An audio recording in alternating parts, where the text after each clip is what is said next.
உலக இயக்கத்திற்கு காரணியாக இருப்பது இறைவனின் இயக்கமே. நிலம், நீர், காற்று, ஆகாயம், நெருப்பு ஆகிய பஞ்ச பூதங்களின் வாயிலாக உலகை இயங்கச் செய்து ஈசன் திருநடனம் புரிகின்றார். இறைவனின் அசைவினால்தான் இந்த உலகம் இயங்குகிறது என்பது புராணங்கள் எடுத்துரைக்கும் உண்மை.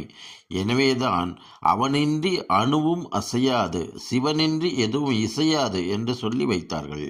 சிவபெருமான் 108 நடனங்கள் புரிந்திருப்பதாகவும் அவற்றுள் 48 நடனங்கள் ஈசன் தனியாக ஆடியது என்றும் புராணங்கள் தெரிவிக்கின்றன. இவற்றில் சிறப்பு வாய்ந்தது திருவாதிரை திருநாளில் சிவபெருமான் ஆடிய தாண்டவமாகும்.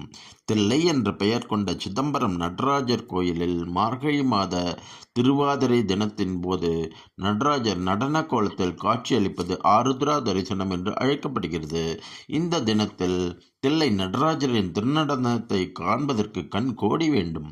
மார்கழி மாதம் என்பது தேவலோகத்தவர்களுக்கு வைகரை, அதாவது அதிகாலை பொழுதாகும்.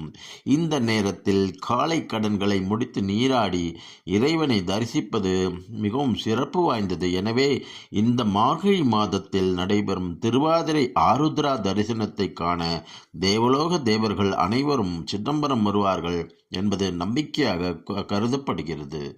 ஆருத்ரா என்றால் நனைக்கப்பட்டது என்று பொருள்படும்.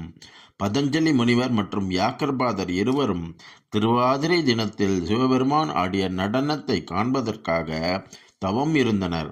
அவர்களின் பக்திக்கு பணிந்த ஈசன் தில்லையில் மார்கழி மாத திருவாதிரை தினத்தில் தனது திரு நடனத்தை காட்டி கருணையினால் இரு பக்தர்களையும் நனைத்த அந்த நிகழ்ச்சியை ஆருத்ரா தரிசனம். அது என்ன கதை? ஒருமுறை திருப்பார்கடலில் பள்ளி கொண்டிருந்த திருமால் திடீரென்று மகிழ்ச்சியில் திளைக்கத் தொடங்கினார். அவர் முகத்தில் தென்பட்ட சந்தோஷமானது பௌர்ணமி நிலவை போன்று பளிச்சிட்டது. தன் மீது பாந்தமாக படுத்திருக்கும் பரந்தாமனின் முகத்தில் இன்று என்ன இவ்வளவு பிரகாசம் என்று நினைத்தார் ஆதிசேஷன். ஆனந்தத்தின் காரணம் என்ன என்று ஹரியிடமே கேட்டார். மகாவிஷ்ணு கூறினார், சிவபெருமான் நடராஜராக திருவாதிரை திருநாள் என்று ஆடிய திருத்தாண்டவமே எனது மகிழ்ச்சிக்கு காரணம் என்றார். இதை கேட்டதும் திருமாலையே மகிழ்ச்சியில் திளைக்கச் செய்த அந்த நாட்டியத்தை தானும் காண வேண்ட நாட்டம் கொண்டார் ஆதிசேஷன். பார்த்தசாரதியும் ஆசி கூறி வழி அனுப்பினார். ஆதிசேஷன் பாதி முனிவராகவும் பாதி பாம்பாகவும் மாறி பதஞ்சலி முனிவர் ஆனார். பின்னர் நடராஜரின் திருநடனத்தை காண வேண்டி ஈசனை நோக்கி கடும் தவம் புரிந்தார். கைலைநாதனை நினைத்து அவர் இருந்த தவமானது உச்ச நிலையை அடைந்தது. அவர் தன்னை மறந்தார். அப்போது பதஞ்சலி என்று மென்மையான குரல் கேட்டு கண் விழித்தார். அங்கு சாந்தமான முகத்துடன் சர்வேஸ்வரன் நிற்பதைக் கண்டு மிகவும் ஆனந்தத்தில் தாழ்பணிந்தார். தான் தவம் புரிந்ததற்கான காரணத்தை கூற எத்தனித்தார். அண்ட சராச்சரத்தையும் அடக்கி ஆளும் ஈசன் அறியாததும் உள்ளதோ? சிவனே பேசத் தொடங்கினார். பதஞ்சலியே, உன்னை போன்று எனது திருவாதிரையின் திருநடனம் காண வேண்டி வியாக்கரபாதர் என்பவரும் என்னை நோக்கி கடும் தவம் செய்து கொண்டிருக்கிறார். எனவே நீங்கள் இருவரும் தில்லையில் என் நடனத்தை காண்டு மகிழ்வீர்கள் என்று மறைந்தார். பதஞ்சலி முனிவரும் வியாக்கரபாதரும் ஈசன் கூறியபடி தில்லையம்பதிக்கு சென்றனர்.